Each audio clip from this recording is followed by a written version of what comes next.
नमस्कार दोस्तों, टेक्निकल गुरु engineers classes में आप लोग का स्वागत है। आज हम सिविल इंजीनियरिंग में building material most scoring subject पढ़ेंगे। इसके अंदर हम सीमेंट पढ़ेंगे आज, ठीक है। तो आइए चलते हैं, देखते हैं सीमेंट का खोज कैसे हुआ था, सीमेंट प्रचलन में हमारा कैसे आया, ठीक है। तो इसको आइए देखते हैं। हमारा सीमेंट का खोज, डिस्कवरी ऑफ सीमेंट।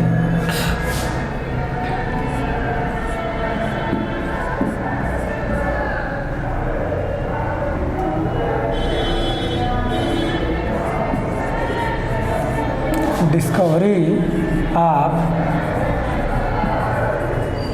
सीमेंट यानी सीमेंट का खोज।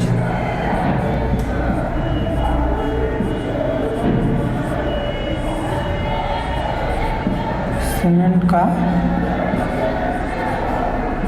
खोज।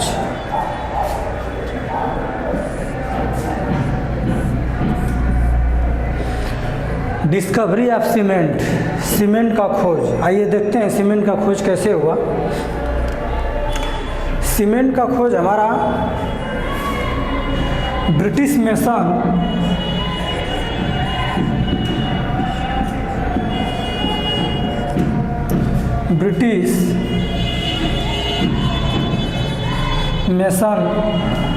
मेसन यानी अंग्रेजी राजमिस्त्री,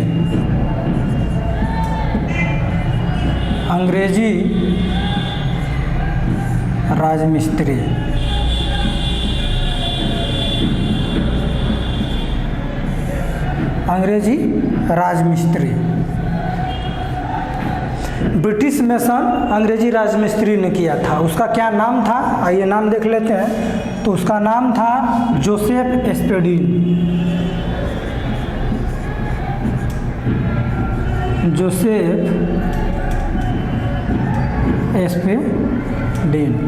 उसका नाम था जोसेफ एस्पेडीन, ठीक है। उसका नाम था जोसेफ एस्पेडीन। कौन से ईयर में किया था, कौन से सन में किया था, आइए इसको भी देखते हैं। तो इन्होंने 1824 ईस्वी में किया था। कब किया था? 1824 ईस्वी में। कहाँ किया था?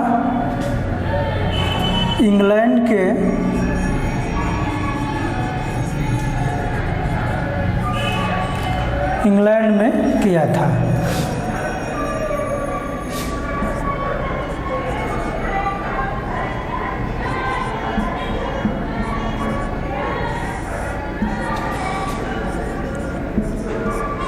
इंग्लैंड के पोर्टलैंड नामक स्थान पे किया था। इंग्लैंड के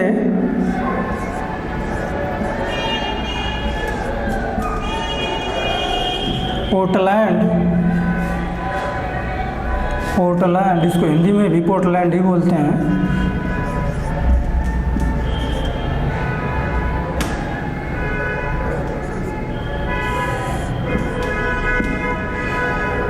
पोर्टलैंड, इंग्लैंड के पोर्टलैंड नामक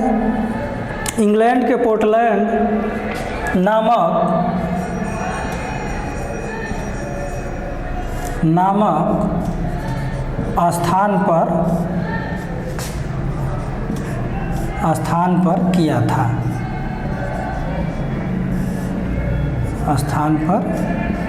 था। ठीक है दोस्तों, इंग्लैंड के पोर्टलैंड नामक स्थान पे किया था। इसलिए सबसे पहले हमारा कौन सा सीमेंट आया? ऑर्डिनरी पोर्टलैंड सीमेंट, जिसको हिंदी में हम साधारण पोर्टलैंड सीमेंट कहते हैं। तो इसी के नाम पे पड़ा, हमारा पोर्टलैंड के नाम पे ही ऑर्डिनरी पोर्टलैंड सीमेंट का नाम पड़ा। तो इसको देख लेते हैं। पोर्टलैंड नामक स्थान पे किया था, जिससे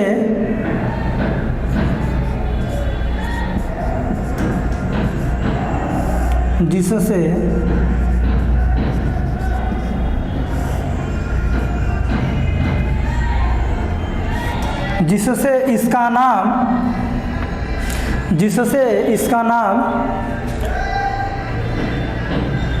ऑर्डिनरी, जिससे इसका नाम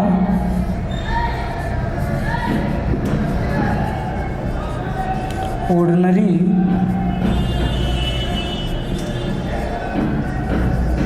पोर्टलैंड सीमेंट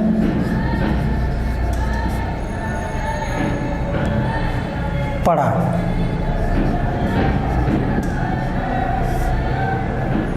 ठीक है, ऑर्डिनरी पोर्टलैंड सीमेंट, जिससे इसका नाम पड़ा। इसको हिंदी में हम साधारण पोर्टलैंड सीमेंट कहते हैं। ब्रैकेट में करके लिख लेंगे।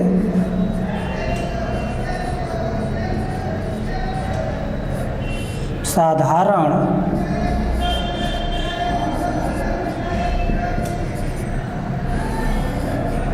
पोर्टलैंड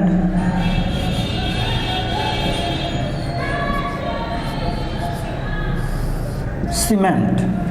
ऑर्डिनरी पोर्टलैंड सीमेंट को हिंदी में हम साधारण पोर्टलैंड सीमेंट कहते हैं। देखिए, सबसे पहले प्रचलन में यही आया हमारा ऑर्डिनरी पोर्टलैंड सीमेंट। इसके बाद में जैसे जैसे टेक्नोलॉजी बढ़ती गई वैसे वैसे सीमेंट का अपनी ज़रूरत के हिसाब से जो टाइप्स है वो डेवलप जो में कि होने लगा। ठीक है, तो साधारण पोर्टलैंड सीमेंट इस तरह इसका नाम पड़ा। खोज इसका ब्रिटिश मेसन जोसेफ एस्पिडीन ने 1824 में ईस्वी में किया था। ठीक है, जिससे इसका नाम ऑर्डिनरी पोर्टलैंड सीमेंट पड़ा हमारा। ठीक है, आइए हम आगे देखते हैं सीमेंट के बारे में कि सीमेंट का रॉ मटेरियल क्या होता है। खोज तो हम जान गए, समझ में भी आ गया होगा आप लोग को बढ़िया से, क्योंकि हिंदी इंग्लिश दोनों में बता रहे हैं। ठीक है, तो अब देख लेते हैं हम raw material of cement. Cement का कच्चा माल क्या होता है। ठीक है, इसको आप लोग स्क्रीनशॉट कर लीजिएगा। ठीक है,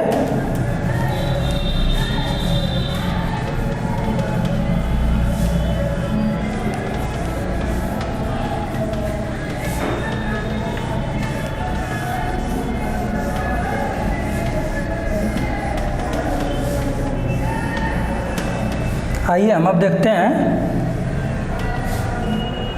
raw material of cement.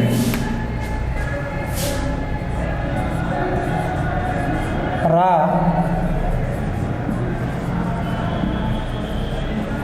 Materials of cement. ठीक है, यानी इसको हम हिंदी में सीमेंट का कच्चा पदार्थ कहते हैं। क्या कहते हैं?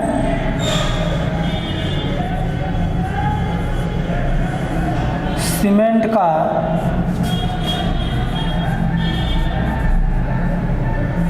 कच्चा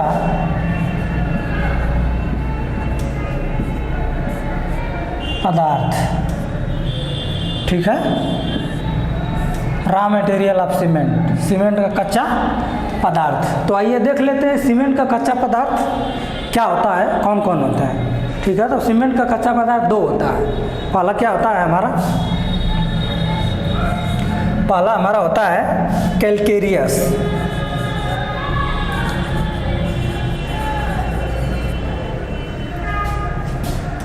पहला हमारा होता है कैलकेरियस मटेरियल।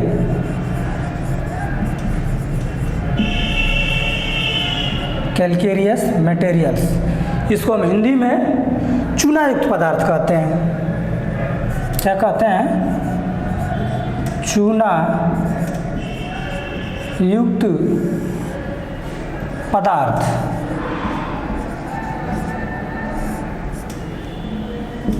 जिसमें चूना की मात्रा ज़्यादा होती है वो हमारा कैलकेरियस मटेरियल होता है, चूना युक्त पदार्थ। ठीक है, और हमारा सेकंड क्या होता है? सेकंड हमारा होता है आर्जिलिशियस मटेरियल।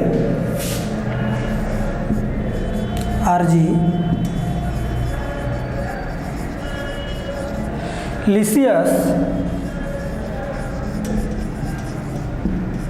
मटेरियल्स। ठीक है, इसको हिंदी में क्या कहते हैं हम? मृत्तिका पदार्थ, जिसमें मृतिका की मात्रा ज़्यादा होती है। मृतिका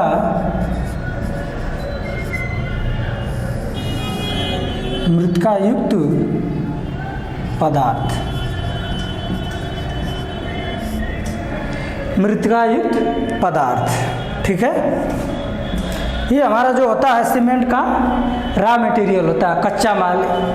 इन्हीं से सीमेंट को हम आगे बनाते हैं, जो कि अलग अलग टाइप्स में, ठीक है। तो ये हमारा हो गया रॉ मटेरियल ऑफ सीमेंट। कौन कौन सा होता है? कैल्केरियस मटेरियल, चूनायुक्त पदार्थ। सेकंड होता है आर्जिलेसियस मटेरियल, मृतिका युक्त पदार्थ, ठीक है। इसी से केमिकल कंपोजिशन ऑफ सीमेंट करके हम अलग अलग टाइप्स के सीमेंट बनाते हैं, ठीक है। तो आइए केमिकल कंपोजिशन ऑफ सीमेंट भी देख लेते हैं, ऑर्डिनरी पोर्टलैंड सीमेंट का। क्योंकि देखिए हमारा ओपीसी ही हर जगह यूज होता है। जनरली अगर देखा जाए तो ओपीसी यूज होता है, अन्यथा ज़रूरत के हिसाब से बहुत तरह के सीमेंट आ गए हैं मार्केट में, यूज कर सकते हैं हम, ठीक है। इसको रफ करते हैं और आगे चलते हैं।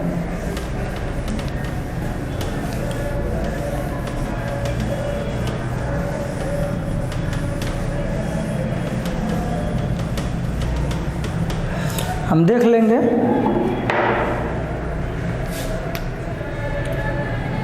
केमिकल कंपोजिशन ऑफ सीमेंट, इसको भी रफ कर देते हैं क्योंकि केमिकल कंपोजिशन ऑफ उसका ज़्यादा है थोड़ा।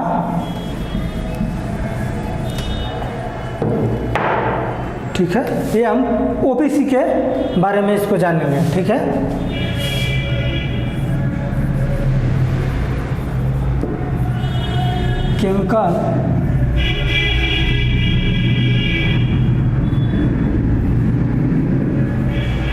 केमिकल कंपोजिशन ऑफ सीमेंट, ठीक है। केमिकल कंपोजिशन ऑफ सीमेंट, इसको हम हिंदी में कहते हैं सीमेंट का रासायनिक अपघटक।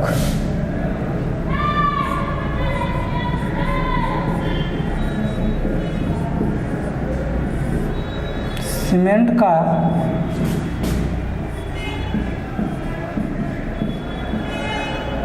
रासायनिक अपघटक या यौगिक, ठीक है। यौगिक भी लिख सकते हैं।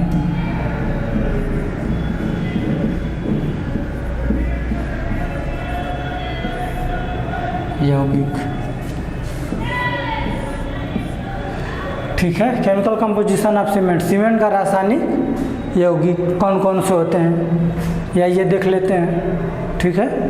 तो इसका देखिए एक ट्रिक होता है याद करने का हमारा, इसका एक ट्रिक होता है जिससे बहुत आसानी से आप लोग याद कर सकते हैं। वो ट्रिक क्या होता है आइए देखते हैं। उस ट्रिक का नाम है लसाक इम्सा। क्या नाम है? लसाक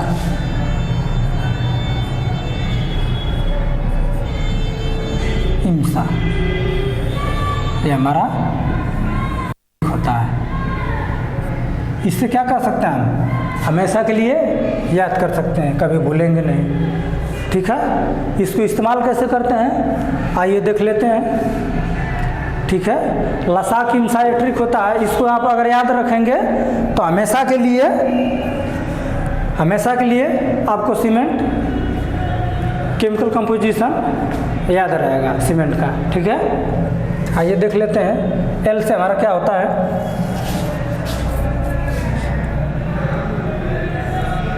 एल से होता है हमारा लाइम, ठीक है। एस से हमारा क्या होता है? एस से हमारा होता है सिलिका, सिलिका, ठीक है। इसके बाद हमारा ए से क्या होता है? ए से होता है हमारा एल्यूमिना, ठीक है, एल्यूमिना। इसके बाद सी से हमारा क्या होता है? Calcium sulphate, calcium, calcium sulphate, ठीक है। इसके बाद हमारा आई से क्या होता है, iron oxide, iron oxide, iron oxide, ठीक है। इसके बाद हमारा एम से क्या होता है, एम से होता है हमारा मैग्नीशिया,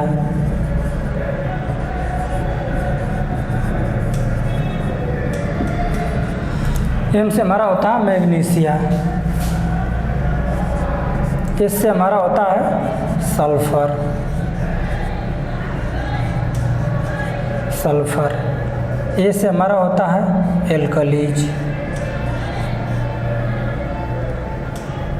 ए से हमारा होता है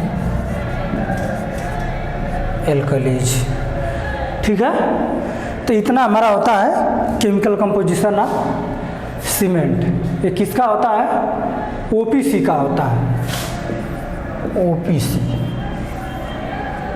ओपीसी का ये केमिकल कंपोजिशन ऑफ हमारा सीमेंट होता है, ठीक है। आइए इसका परसेंटेज देख लेते हैं। पहले हम इसका एवरेज परसेंट देखेंगे। क्या देखेंगे,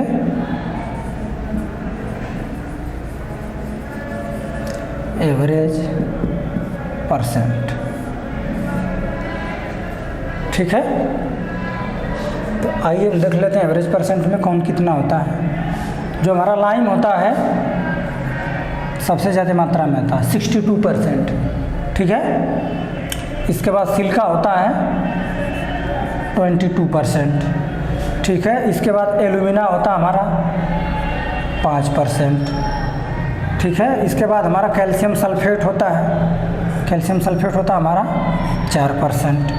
इसके बाद हमारा होता है आयरन ऑक्साइड, आयरन ऑक्साइड होता है हमारा 3%। इसके बाद होता है हमारा मैग्नीशिया, मैग्नीशिया कितना होता है हमारा 2%, ठीक है। इसके बाद आता है सल्फर, सल्फर कितना होता है हमारा 1% होता है। इसके बाद हमारा आता है एल्कलीज, एल्कलीज कितना होता है 1% हमारा होता है, ठीक है। अब देख लेते हैं रेंज परसेंट, ठीक है। मतलब कितने से कितने के बीच में लिया जाता है मोस्टली, ठीक है। रेंज परसेंटेज, ठीक है। आइए हम देख लेते हैं रेंज परसेंट। तो रेंज परसेंट में कितना होता है, जो हमारा लाइम होता है, लाइम कितना होता है 62 से 67% के बीच में होता है, ठीक है। इसके बाद हमारा हो गया सिलिका, सिलिका कितना होता है 17% से 25% के बीच होता है, ठीक है। इसके बाद आता है हमारा एल्यूमिना, एल्यूमिना जो हमारा होता है 3 से 8% के बीच लिया जाता है, ठीक है। इसके बाद होता है हमारा कैल्शियम सल्फेट, कैल्शियम सल्फेट हमारा 3 से 4% के बीच लिया जाता है। इसके बाद आता है हमारा आयरन ऑक्साइड, आयरन ऑक्साइड हम लेते हैं 3 से 4% के बीच में, ठीक है। इसके बाद आता है हमारा मैग्नीशिया, मैग्नीशिया जो हमारा होता है 1 से 3% के बीच में लेते हैं, ठीक है। इसके बाद आता हमारा सल्फर, सल्फर को भी हम 1 से 3% के बीच लेते हैं, ठीक है। फिर एल्कली आ जाता है हमारा, तो लास्ट में जो हमारा एल्कली होता है 0.2% से 1% के बीच लिया जाता है हमारा, ठीक है। तो ये हो गया हमारा केमिकल कंपोजिशन ऑफ सीमेंट। क्या हो गया, केमिकल कंपोजिशन ऑफ सीमेंट। ये हमारा शॉर्ट ट्रिक है, इससे हम आसानी से याद रख सकते हैं।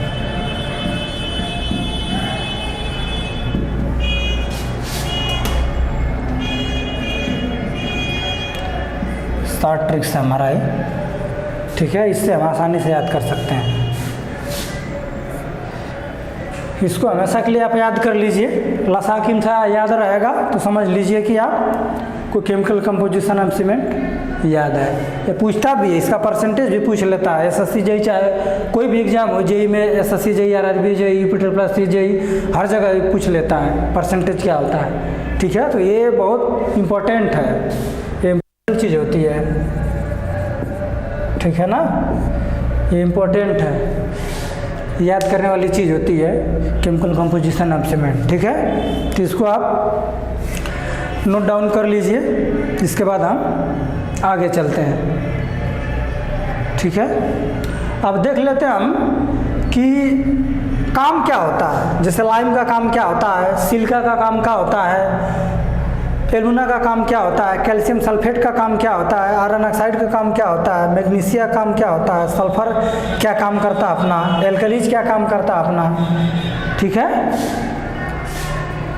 इनका वर्क लिख लेते हैं कि इनका आखिर में यूज क्या है।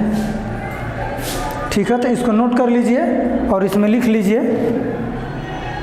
इसको नोट कर लीजिए पहले जल्दी से, और इसमें लिख लीजिए।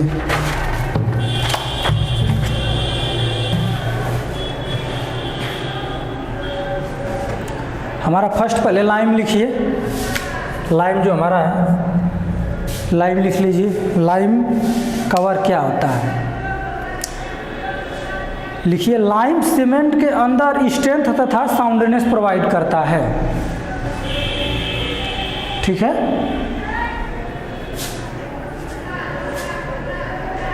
अब हमारा साउंडनेस क्या होता है, थोड़ा एक लाइन इसमें भी देख लेते हैं। साउंडनेस क्या होता है हमारा, लिख लीजिए। सीमेंट के वॉल्यूम में चेंज को रोकने की प्रॉपर्टी को साउंडनेस कहते हैं। ठीक है, इसके बाद इसकी अधिकता के कारण सीमेंट में अनसाउंडनेस की प्रॉब्लम हो जाती है, तो इसलिए इसको लिमिट में ही ऐड किया जाता है। ठीक है ना, इसके बाद सेकंड लिख लीजिए हमारा, सेकंड सिलिका हमारा हो गया। अब सिलिका पे लिखिए, सिलिका के बारे में। यह सीमेंट के अंदर स्ट्रेंथ प्रोवाइड करता है।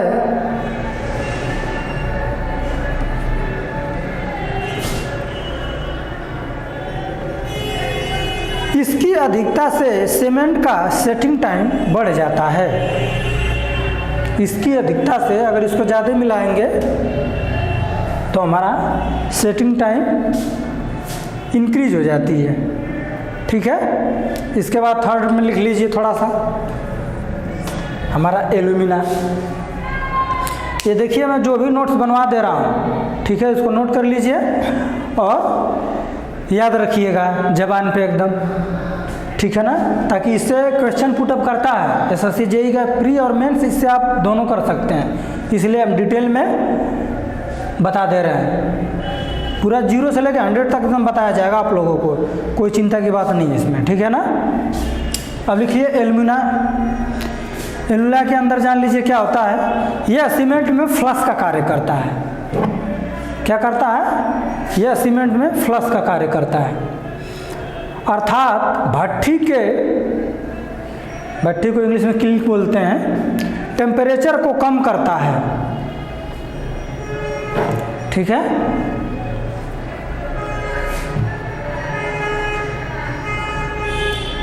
यह क्विक सेटिंग की प्रॉपर्टी भी देता है अगर यह ज़्यादा मात्रा में है।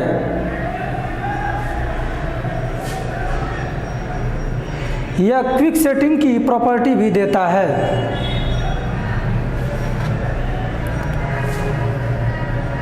अगर यह ज़्यादा मात्रा में है तो सीमेंट की स्ट्रेंथ को कम कर देता है। अगर यह ज़्यादा मात्रा में है एल्यूमिना तो सीमेंट की स्ट्रेंथ को कम कर देता है। अब नेक्स्ट लिखेंगे कैल्शियम सल्फेट, इसके बारे में। इसको हम जिप्सम भी कहते हैं। ठीक है, कैल्शियम सल्फेट को हम जिप्सम भी कहते हैं। इसको लिख लीजिएगा नीचे इसके, GYPSUM, जिप्सम। इसी को हम जिप्सम भी कहते हैं, कैल्शियम सल्फेट को। ठीक है ना, इसके अंदर लिखिए कैल्शियम सल्फेट के, इसे जिप्सम के रूप में सीमेंट के अंदर डाला जाता है।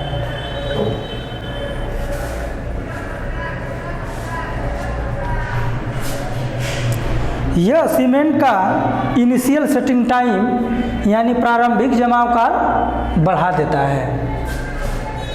ठीक है, अब नेक्स्ट लिखिए इसके नीचे आयरन ऑक्साइड। आयरन ऑक्साइड में लिखिए अपना, यह सीमेंट के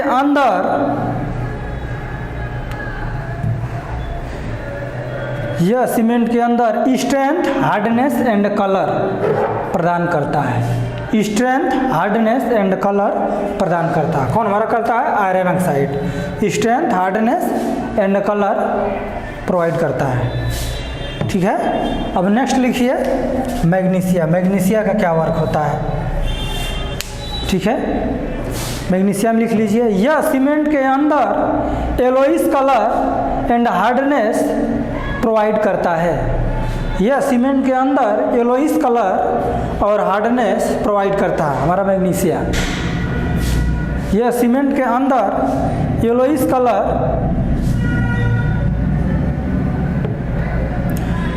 और हार्डनेस प्रोवाइड करता है। अगर यह ज़्यादा मात्रा में मौजूद है तो यह सीमेंट को अनसाउंड यानी दोषयुक्त बना देता है।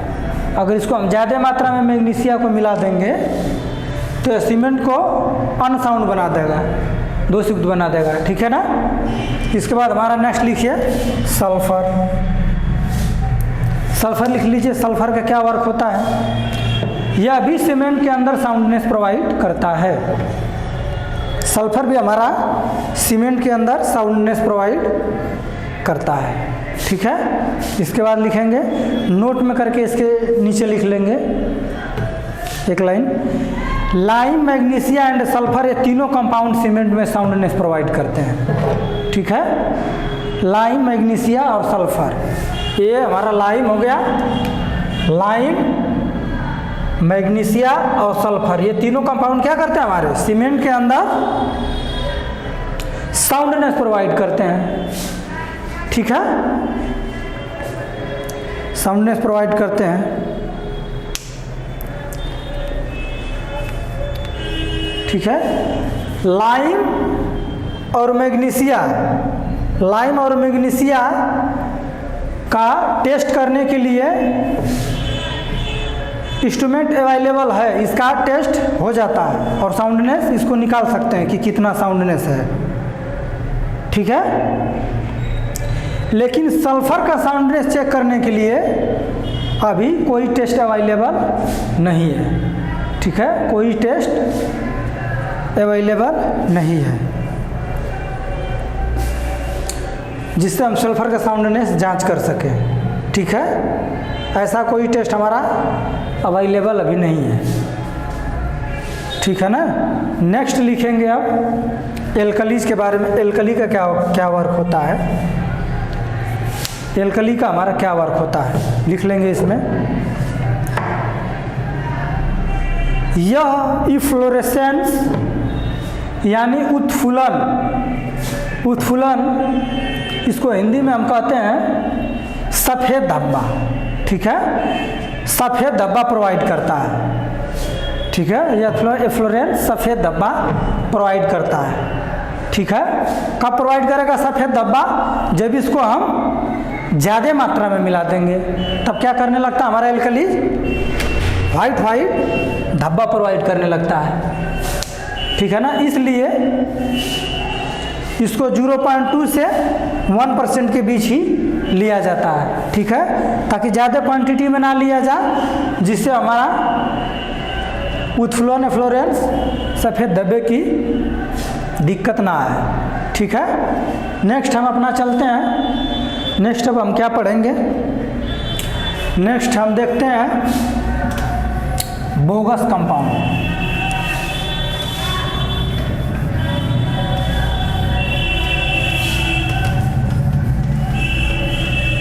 बोगस कंपाउंड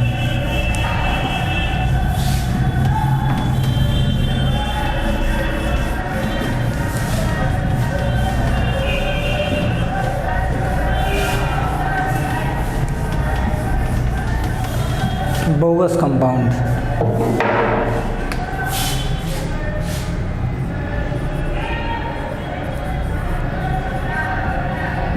बोगस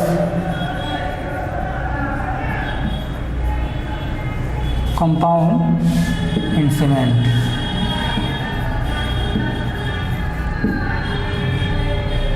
सीमेंट में हमारा बोगस कंपाउंड क्या होता है, ठीक है, इसको हम देख लेंगे। Bogus compound of cement, cement में हमारा बोगस कंपाउंड क्या होता है, ठीक है। तो आइए देखते हैं सीमेंट में हमारा बोगस कंपाउंड में कौन कौन से कंपाउंड होते हैं। जो हमारा फर्स्ट कंपाउंड होता है वो होता है C3S, हमारा फर्स्ट कंपाउंड होता है। सेकेंड कंपाउंड हमारा होता है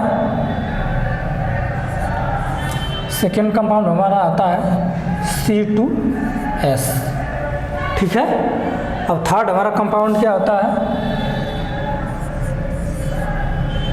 थर्ड हमारा कंपाउंड क्या होता है C3A, ठीक है। फोर हमारा कंपाउंड क्या होता है C4AF,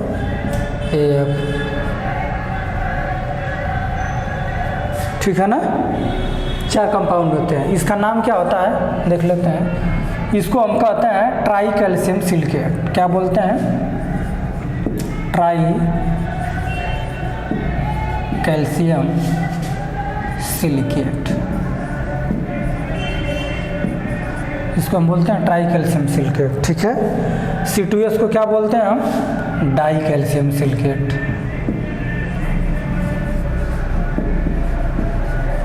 डाई कैल्शियम सिलिकेट, ठीक है। इसके बाद C3A को क्या बोलते हैं हम, C3A को बोलते हैं ट्राई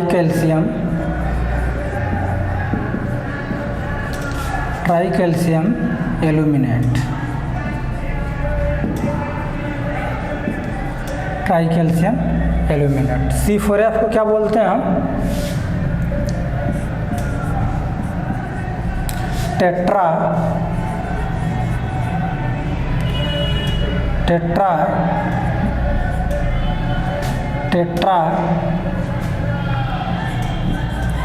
कैल्शियम। C4AF को बोलते हैं हम टेट्रा कैल्शियम एल्यूमिनो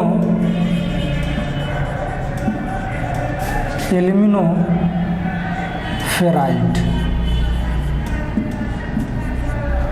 ठीक है। Tetra calcium alumino ferrite C4S को हम बोलते हैं। इसका एक और नाम होता है जिससे हम जानते हैं, वो क्या होता है, इसको हम C3S को बोलते हैं एलाइट, ठीक है। इसको हम बोलते हैं बेलाइट, इसको हम बोलते हैं सेलाइट, ठीक है। इसको हम बोलते हैं फेलाइट, ठीक है ना। ये हमारा होता है। इसको OPC सीमेंट में हम कितना % लेते हैं, आइए इसके बारे में हम देख लेते हैं। सब में, हर सीमेंट में अलग अलग इसका कंपोजिशन हम लेते हैं, ठीक है। उसी से सीमेंट हमारा जो में कि सेटिंग टाइम इंक्रीज डिक्रीज होता है, जैसा सीमेंट होता है, जैसे पानी वाले जगह पर क्या करते हैं हम, जल्दी मतलब सेटिंग टाइम लाना रहता है, ठीक है। जैसे रोड हो गया, रोड मेंटेनेंस हमारा हो गया, वहाँ भी जल्दी सेटिंग मतलब लाना रहता है, तो उस हिसाब से हम सीमेंट बना लेते हैं, ठीक है। और मार्केट में अवेलेबल भी होगा, जो मांगे आप सीमेंट वो सीमेंट आपको मिलेगा। इसका देख लेते हैं रेंज % कितना लेते हैं।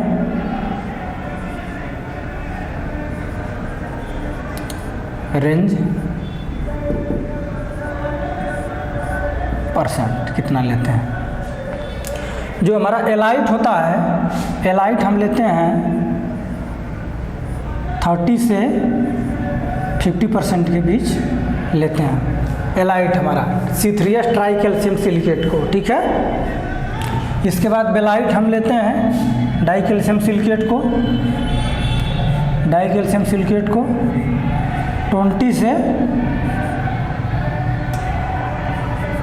45% के बीच में हम लेते हैं, ठीक है। C2S die calcium silicate. इसके बाद आता हमारा third C3A try calcium aluminate Celite, ठीक है। इसको हम लेते हैं 8% से 12% के बीच में लेते हैं, ठीक है, ट्राई कैल्शियम एल्यूमिनेट को। इसके बाद हमारा आता है C4S टेट्रा कैल्शियम एल्यूमिनोफ्राइड। इसको कितना लेते हैं हम? इसको हम लेते हैं 6 से 10% के बीच में हम लेते हैं इसको, ठीक है।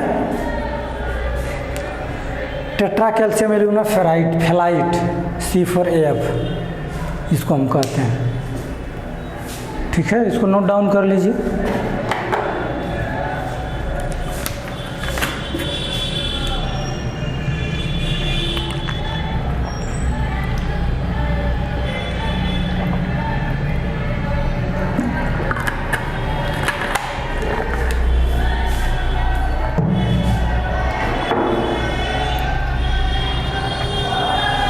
इसको नोट डाउन कर लीजिए। अब देख लेते हैं कि इनका क्या कार्य होता है, ठीक है। बोगस कंपाउंड का हमारा क्या वर्क होता है? सीमेंट के अंदर बोगस कंपाउंड का क्या हमारा वर्क होता है? आइए फर्स्ट देख लेते हैं। फर्स्ट हेडिंग डाल लीजिए, ट्राई कैल्शियम सिलिकेट एलाइट, ठीक है। ट्राई कैल्शियम सिलिकेट एलाइट डाल लीजिए और इसमें एक एक लाइन लिख लीजिए, बता दे रहे हैं।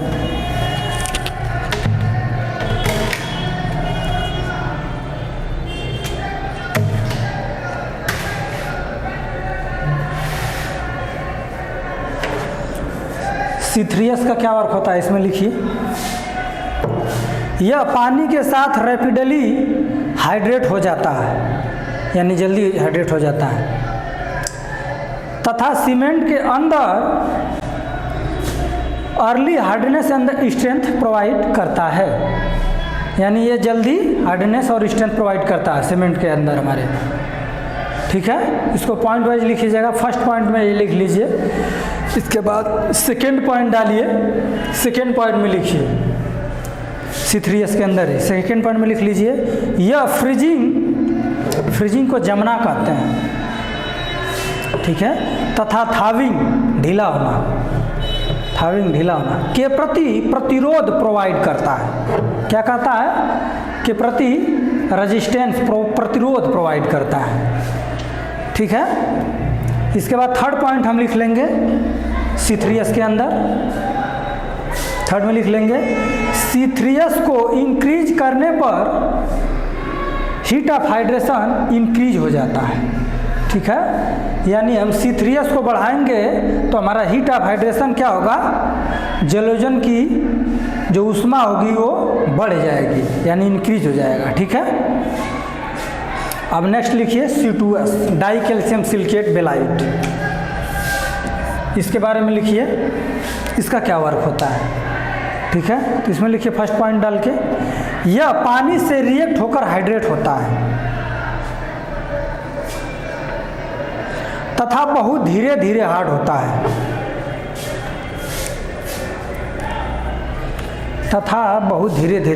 है, अब सेकेंड पॉइंट लिखिए,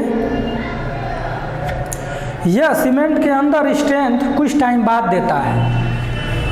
C2S जो हमारा होता है, यह सीमेंट के अंदर स्ट्रेंथ कुछ टाइम बाद देता है, ठीक है। इसमें थर्ड पॉइंट लिख लीजिए, यह केमिकल अटैक के प्रति रेजिस्टेंस को बढ़ाता है। यह केमिकल C2S यह केमिकल रेजिस्टेंस के प्रति रेजिस्टेंस को बढ़ाता है, केमिकल अटैक के प्रति,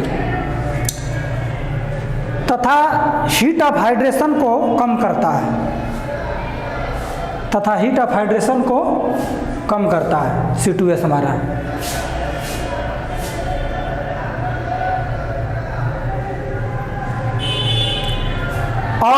अल्टीमेट स्ट्रेंथ को इंक्रीज करता है।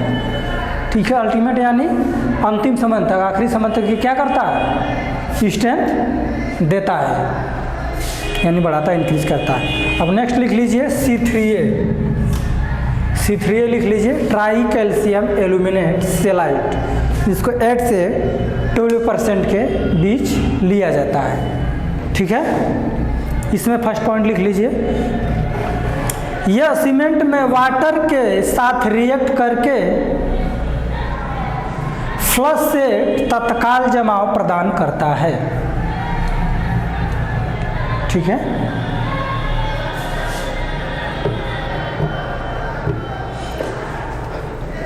अब नेक्स्ट पॉइंट लिख लीजिए हमारा, इसी के अंदर C3A के, C3A कंटेंट इंक्रीज करने पर सेटिंग टाइम को कम कर देता है।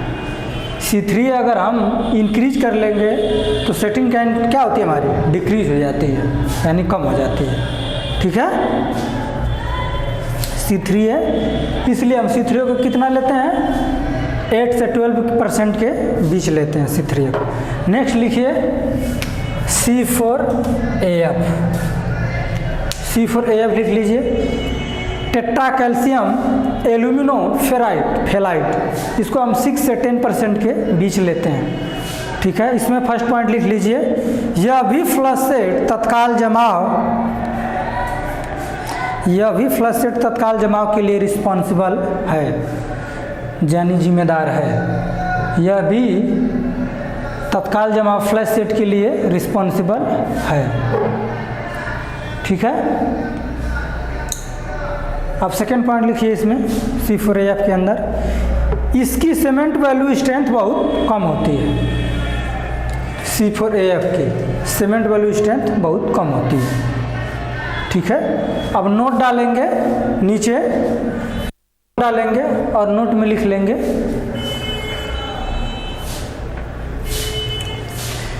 C3S व C2S सीमेंट के अंदर लगभग 90% से ज़्यादा स्ट्रेंथ में योगदान देते हैं। C3S व C2S, ठीक है, यह 90% से ज़्यादा योगदान देते हैं। 90% से ज़्यादा का योगदान देते हैं हमारा C3S व C2S। ठीक है, आइए हम आगे देखते हैं हीट ऑफ हाइड्रेशन। ठीक है, इसे कहते हैं जल योजन की गर्मी।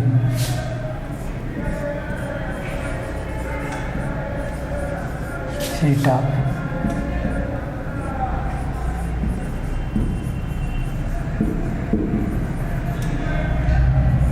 हाइड्रेशन, जिसे हिंदी में हम कहते हैं जल योजन की गर्मी या उष्मा।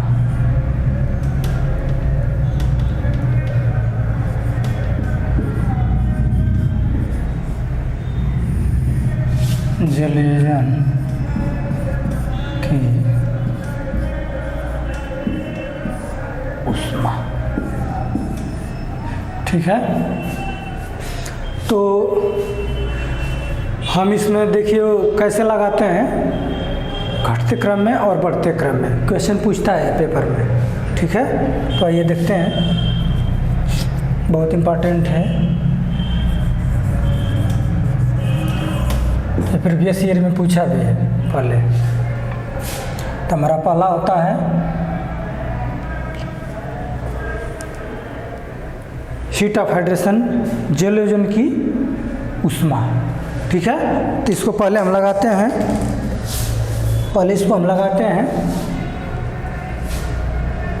घटते क्रम में। ठीक है, तो पहला हमारा क्या होता है, C3A आता है।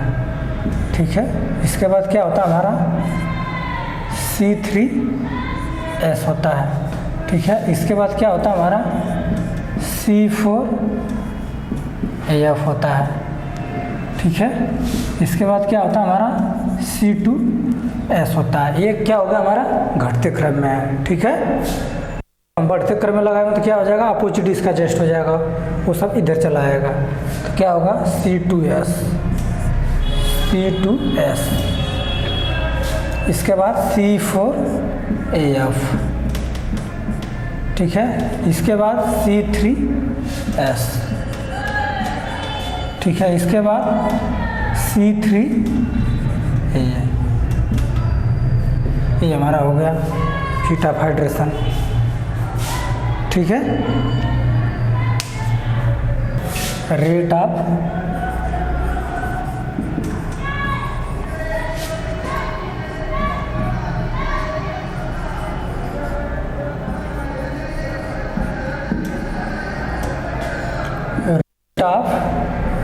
हाइड्रेशन, इसको हिंदी में क्या बोलते हैं हम?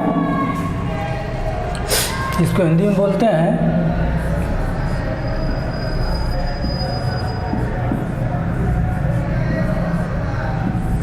जलयोजन की दर या का दर, जलयोजन की दर,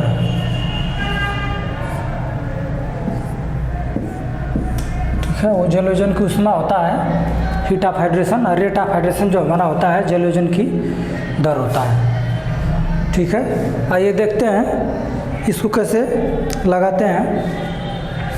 पहले आता हमारा C4AF,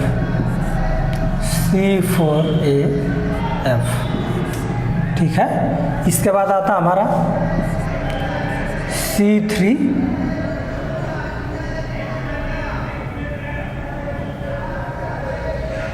C4F होता है हमारा, पहला C4F होता है। इसको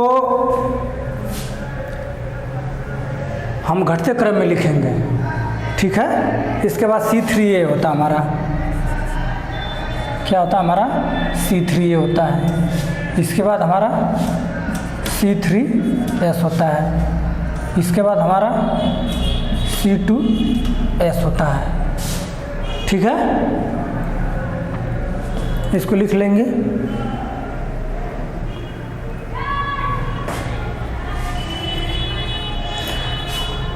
और इसको बढ़ते क्रम में लिखेंगे तो क्या देगा? देखिए, फिर अपोजिट हो जाएगा, वही इधर चला आएगा, C2S। इसके बाद C3S, इसके बाद C3A,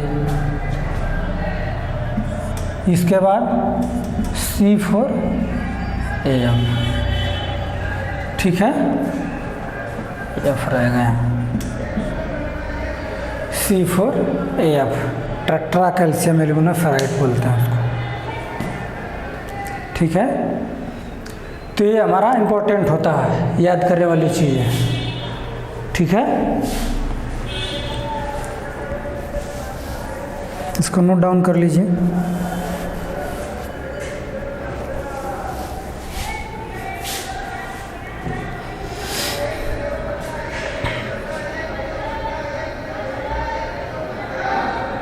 ठीक है, अब आगे चलते हैं, आगे देख लेते हैं।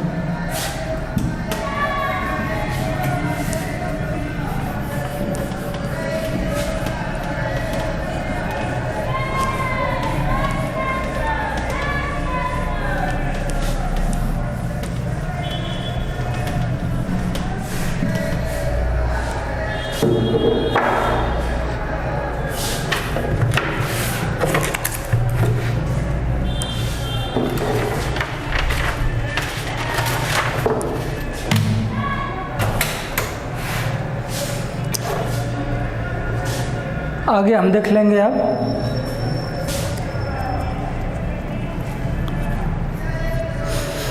Factor on which heat of hydration on depend.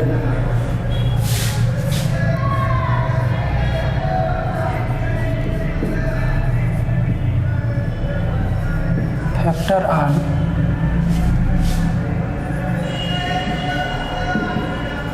Which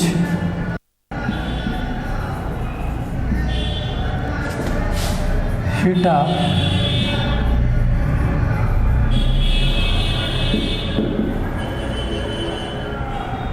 hydration, ठीक है।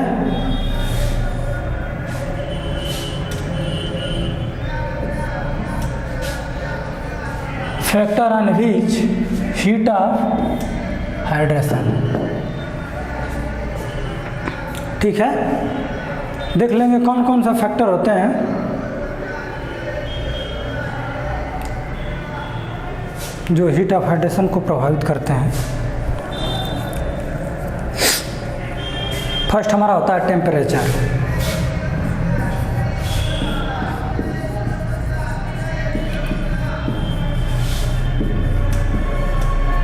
टेम्परेचर, इसको हिंदी में तापमान बोलते हैं।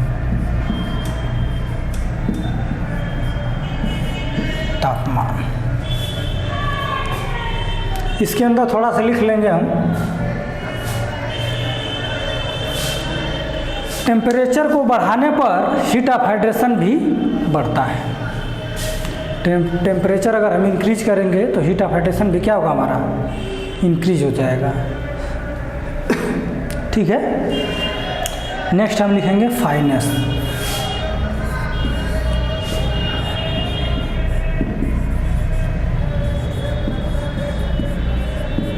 फाइनेस यानी महीनता इसको बोलते हैं हिंदी में।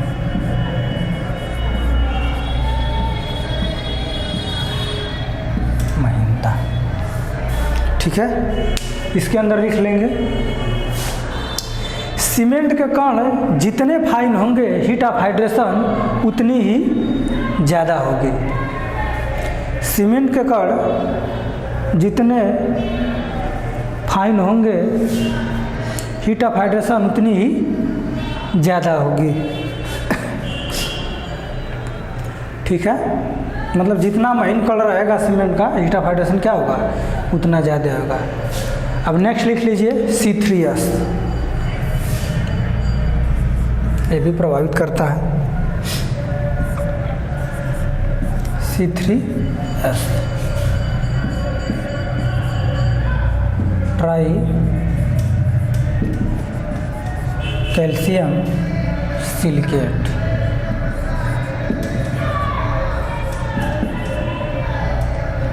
ट्राई कैल्शियम सिलिकेट, ठीक है, C3S। इसके अंदर लिख लेंगे ये क्या प्रभावित करता है।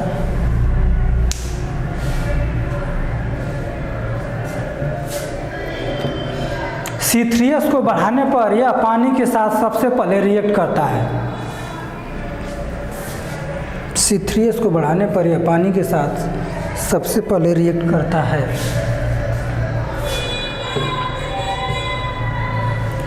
तथा अर्ली स्ट्रेंथ प्रदान करता है, यानी जल्दी स्ट्रेंथ प्रदान करता है। ठीक है, नेक्स्ट लिख लेंगे हम C2S डाई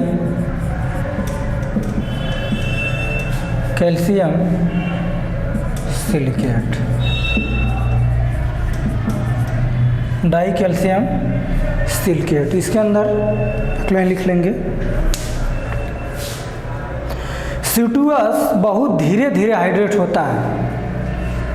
C2S क्या होता है हमारा, बहुत धीरे धीरे हाइड्रेट होता है। तथा यह सीमेंट की अल्टीमेट आखिरी स्ट्रेंथ को बढ़ाता है। तथा यह सीमेंट की अल्टीमेट आखिरी स्ट्रेंथ को बढ़ाता है। ठीक है, नेक्स्ट हम लिख लेंगे C3A। C3A try calcium aluminate. Try calcium aluminate, ठीक है, C3S। इसके अंदर लिख लेंगे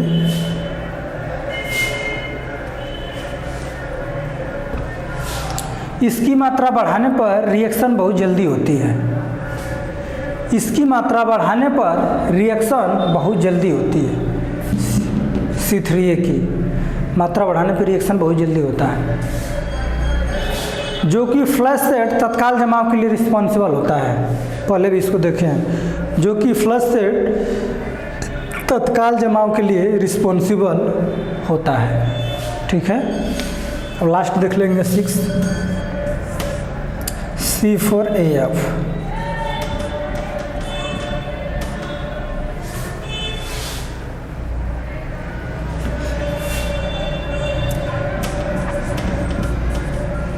टेट्रा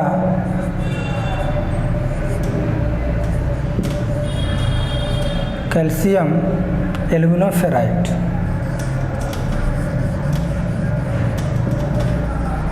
एल्यूमिनोफेराइट,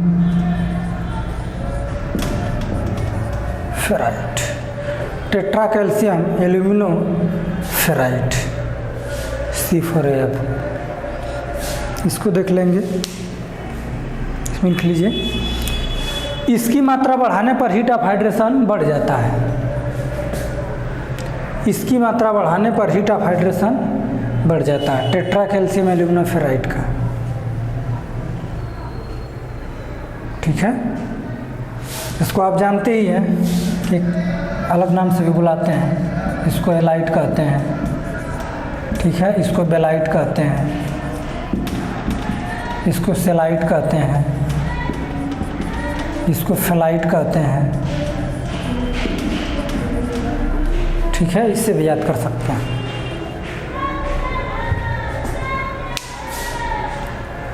अब नोट डालेंगे थोड़ा सा और उसमें देख लेंगे नोट में, मतलब वाटर की कितनी आवश्यकता होती है। ओपीसी सीमेंट को वाटर की कितनी आवश्यकता होती है, इसमें लिख लेंगे हम। ऑर्डिनरी पोर्टलैंड सीमेंट में केमिकल रिएक्शन पूरी करने के लिए 23% वाटर की आवश्यकता होती है। कितना होती है? 23% होती है। 23% वाटर, 23% वाटर की आवश्यकता होती है। ठीक है। किसमें? ओपीसी में।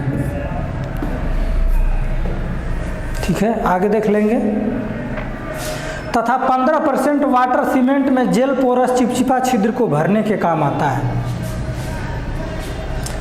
तथा 15% जो हमारा होता है 15% water gel pores, gel pores को भरने के काम आता है। ठीक है। जेल पोरस के भरने के काम आता है।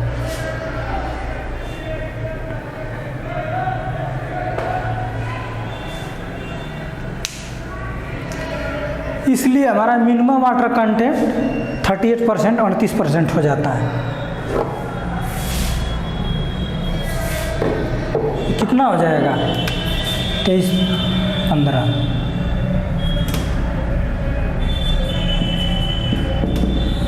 38%। ठीक है। टोटल मिनिमम वाटर इतना हमारा लगता है ओपीसी सीमेंट को यूज करने के लिए।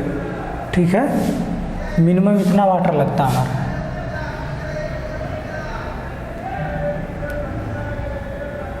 ठीक है। इसको देख लेंगे, लिख दे रहा है इसमें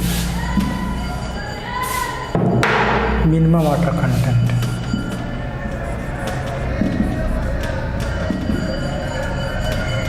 मिनिमम वाटर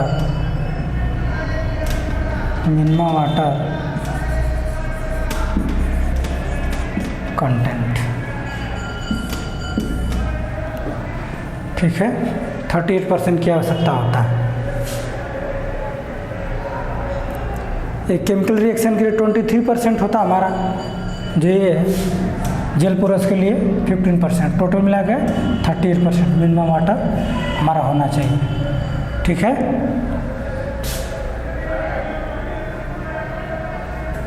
सीमेंट को यूज करने के लिए।